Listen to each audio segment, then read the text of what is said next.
Alright, I'm going to start with something generic to kick off this video because I lack any and all originality because this thing took long enough to make. Okay? Okay.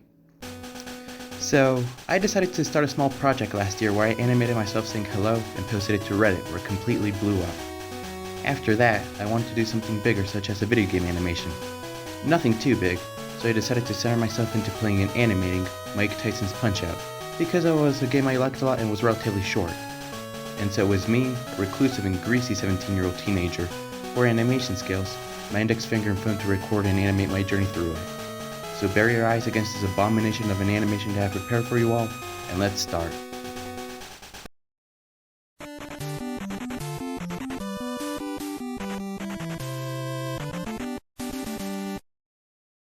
First up, I went against the French boxer Glass Joe. I mean, despite being the weakest boxer, he did win against Nick Bruza, the final boss of Super Punch-Out!, so I'll give him that. He still went down with a single punch at 42 seconds flat. Even with 100 losses now, he still keeps going. I like him for that. And so, I moved on to Kaiser.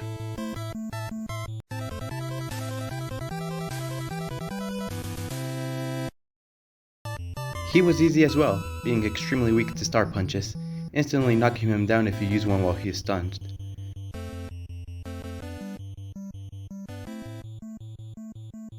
After he fainted, I went on to fight the champion of the minor circuit, Piston Honda.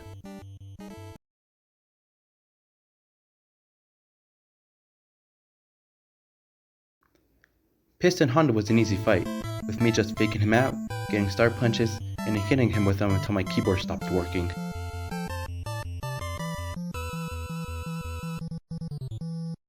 So after fixing the issue, I managed to beat him with minimal effort and became champion of the minor circuit.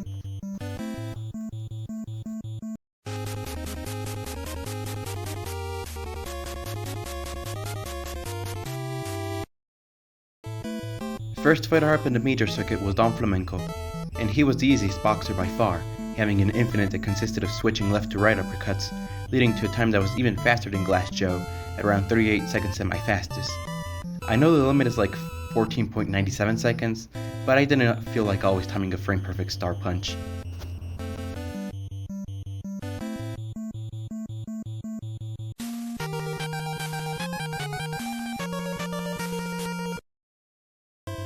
King Hippo was up next, and apparently weight classes don't mean jack in the WVBA because I mean, look at the guy.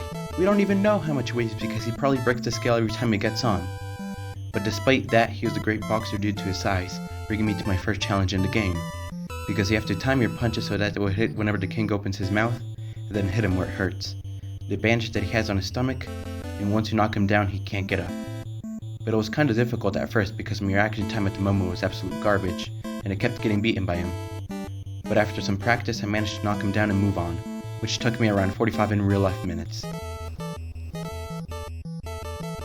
Being the son of a magician, Greg Tugger has magic powers at his disposal, and he can and will use them to his advantage, by having a special move that can do massive damage if you're not careful.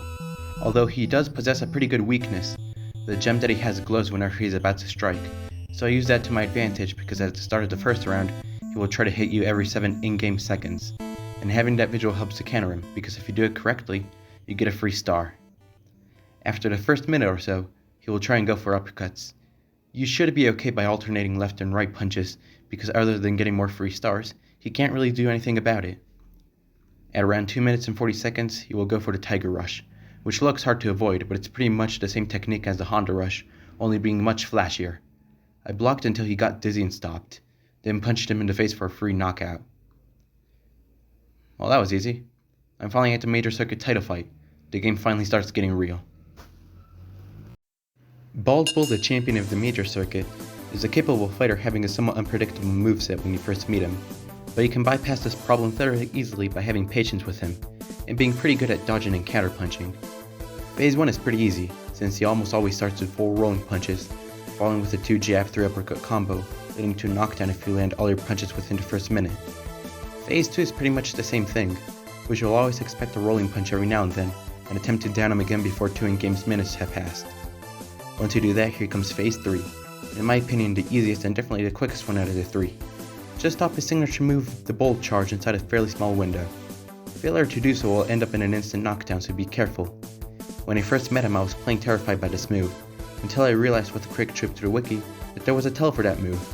And it was the cameraman who is in the background who flashes at the same moment you're supposed to punch him. And once you do, the giant goes down with his title and you're the new champion of the Major Circuit League. We're in the big boys league now, guys. First challenger up in the World Circuit was Piston Honda.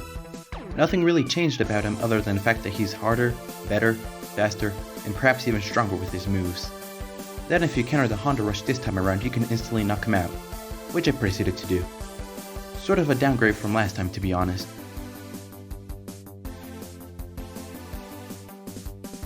At 5th place was Popinski, and he was surprisingly difficult compared to Piston Honda, taking me more time than I like to admit before I moved on from him. He was probably the second hardest fighter I encountered in this game, so I tried a few ways to defeat him. First was winning by decision, but that wouldn't work for me because you would need around 10,000 points to be favored, and I would average around 5,000 to 7,000 points, so I had to look for another way. And that way was observing his movements, and that he sort of freezes if you guard whenever he winds up for an uppercut. A little like a T-Rex, he can only see you when you're moving. If you strike him while he's in that position, you can earn a star, which you can use to knock him down. I did this for phase 2, and for the 3rd star punch I had to hit him for a few times to daze him so I can land it. Pretty easy fight once you know you can do that. Then again, he probably had a headache from last night's party. Continuing on, I encountered Mask X, who is very different to Bald Bull, only having the same mustache, physique, weight, record, and social security number. So here, Bald Bull, just like Piston Honda, is much faster with his attacks, but not only he improved on the techniques he already had, you can't down him with a normal punch, as he'll only recover his health back when you drain it, so you need to do it with a powerful star punch, which you'll have plenty of opportunities to come by. Also in round 3, whenever he does his bull charge, you can instantly knock him out if you counter it. And he also gets back up at the count of 9, so something to keep in mind. Other than those differences, he's very similar to my first encounter with him, so I dealt with Bald Bull like I did the first time, only including Dark Lucid's trademark Star Punch. It's hard to say anything about the return of Don Flamenco, other than he's a nice break after fighting Popinski and Bald Bull, and that I like stalling a lot, always taking me at least round 2 to TKO him. Other than that, he's not so bad.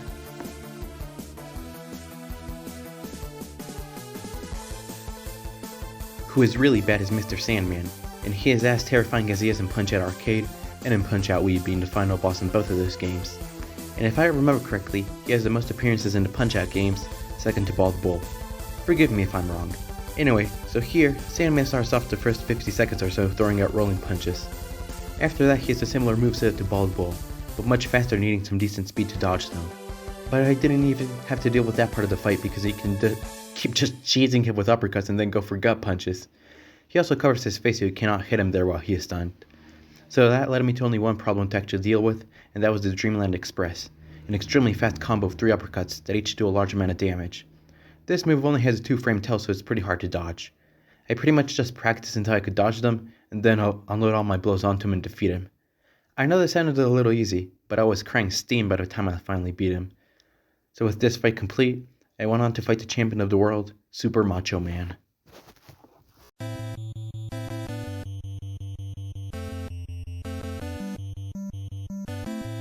As for the champion of the world, Super Macho Man is very super.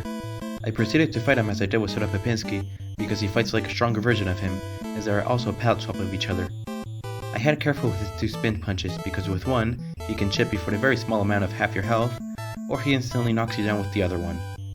In my opinion, he's around the same difficulty as Sandman, if not a little easier, because I can actually knock him out during the first round. But with him complete, I have beat the World Circuit, and now I am the champion of the WBBA. And now I'm going to fight my first challenger, Mike Tyson / Mr. Dream. But for the sake of this video, we will go with Iron Mike.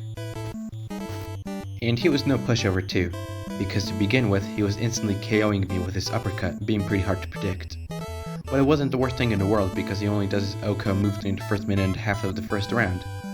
After that, he proceeds to do wink punches, which if you didn't know, Total Defense Sandman references it in Punch-Out Wii. Round 1 was by far the hardest barrier to get by, so I had to grind my way through until I could get past it reliably. For the second round, he begins to do what I like to call the heartbeat pattern, where he launches jabs in a rhythm similar to heartbeat. After that, he begins a much more manageable pattern to uppercuts and wing jabs. This is the simplest round in my opinion, just be careful with his Tyson rush. For the final round, he tires out even more, being even more predictable, firing out uppercuts, heartbeat patterns, and wink jabs. I spent an obscene amount of time trying to beat him, so when I heard the 4 bells that indicated that I won by decision, my goodness, I almost cried. And then when I heard the title theme where I saw all the fighters, I cried even more. And then when I saw the absolute lie of my record, I cried even more. It should have looked a little more different than that. So now I've beaten the game, and I'm finishing this video. I started drawing this in March 23rd, 2021, and I'm recording this audio on March 16th, 2022. During that time, I graduated high school, started college, learned how to drive, tried to improve my art, failed, and tried to get into my first relationship, which failed as well. To be honest, it's pretty crazy how time flies.